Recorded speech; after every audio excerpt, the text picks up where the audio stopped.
potential option to be the Jets quarterback in 2023 just got benched by their team.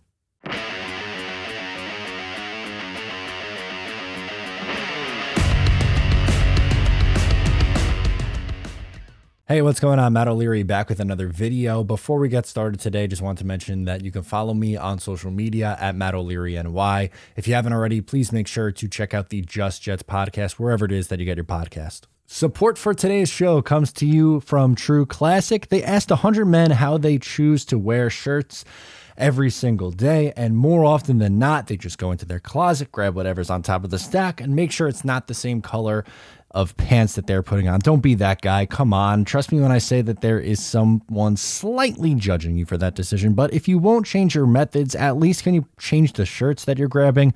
True Classic is here to help you upgrade your wardrobe from the old shirts in your closet. For a limited time only, get 25% off True Classic with my code trueclassic.com/Matt25. Use my promo code Matt25. The t-shirts fit nice and tight up around the sleeves, but loose around the gut. So if you have a little bit of a spare tire going on, it's okay. We all do, especially around this time of year after the holidays.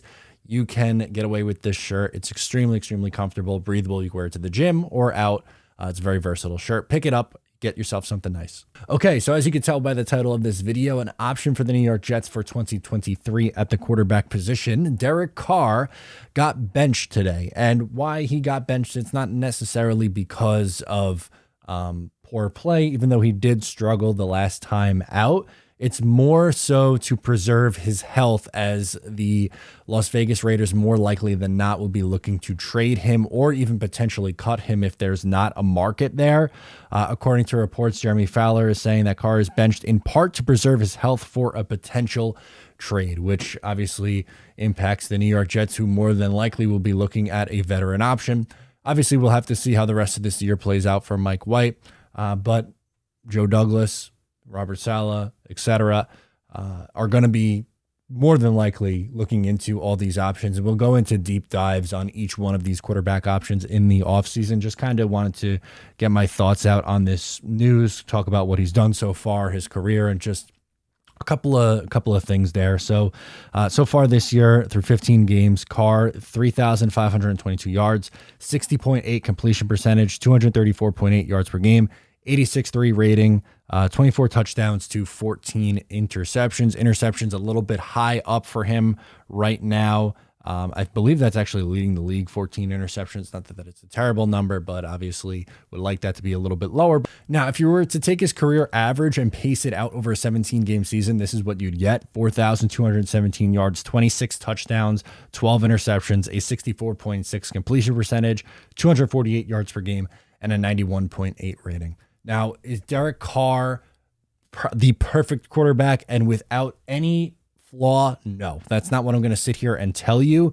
But for Jet fans to turn their nose up at this idea and say that it is an awful idea to try to bring Derek Carr in, or that Derek Carr isn't good, is just such a bizarre argument to me, because any fan would go absolutely buck wild if their starting quarterback was putting up 4,200 passing yards, 26 touchdowns, 12 interceptions, and nearly 65 completion percentage every single year, especially what we've dealt with at the quarterback position over the last while. I know the Jets' quarterback history isn't really much to write home about, but the second Derek Carr would be acquired here, he'd immediately be the second best quarterback in franchise history. Joe Namath would be the only one that you can make an argument is better. He's better than Chad Pennington. He's better than Vinny Testaverde, Ken O'Brien. I know it's hard to compare eras, but this guy is, a top 15 quarterback, probably right at number 15, but you could have success there. And he's had success in his career with a ton of different head coaches, awful offensive lines. Yes, he's had weapons, but the offensive lines that he's dealt with, the amount of play callers he's had, the amount of ineptitude at the coaching position, hell, everything that he dealt with last year in order to get that team to the playoffs was really nothing short of remarkable. He went 10-7 last year. It's all the controversy going on with Gruden and Henry Ruggs, all that stuff. 4,800 yards, 68.4 completion percentage, 23 touchdowns, 14 picks, 282.6 yards per game, 94 rating, 52.4 QBR. Has he been phenomenal? No, they haven't had a ton of playoff success. He's only played in one playoff game.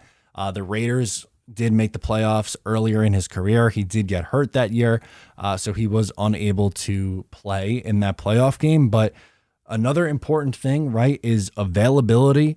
He has played in 16, 16, 15, 15, 16, 16, 16, 17, and 15 games in his career. So he doesn't really miss a ton of time. It was just that 1 year, which I believe was back in 2015.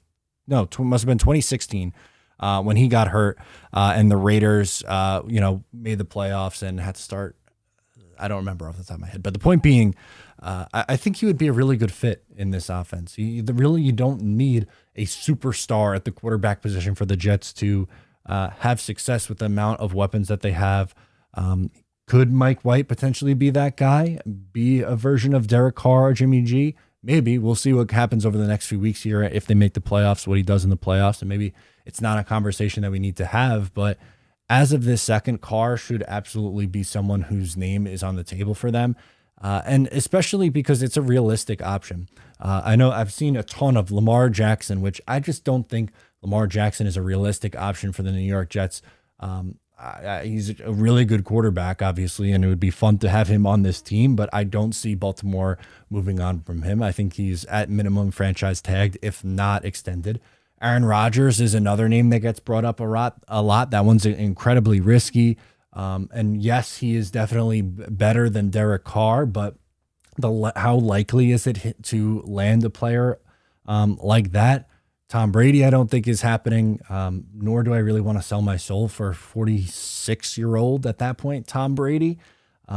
Derek Carr is a better option than Jimmy G, than Gardner Minshew, than Daniel Jones, Ryan Tannehill, some other veterans who are going to be options or on the market. So I just personally don't understand the ones who are poo-pooing this idea. I'm not saying that he is a flawless quarterback, but he's a damn good quarterback. And if he started all 15 games that the Jets have played this year, they are probably 11-4, something like that, and fighting for the division. And instead, right now, that's not the case because they did not get good quarterback play. So let me know your thoughts down below in the comments. Thank you so much for tuning in. Once again, I'm Matt O'Leary, and I will talk to you next time.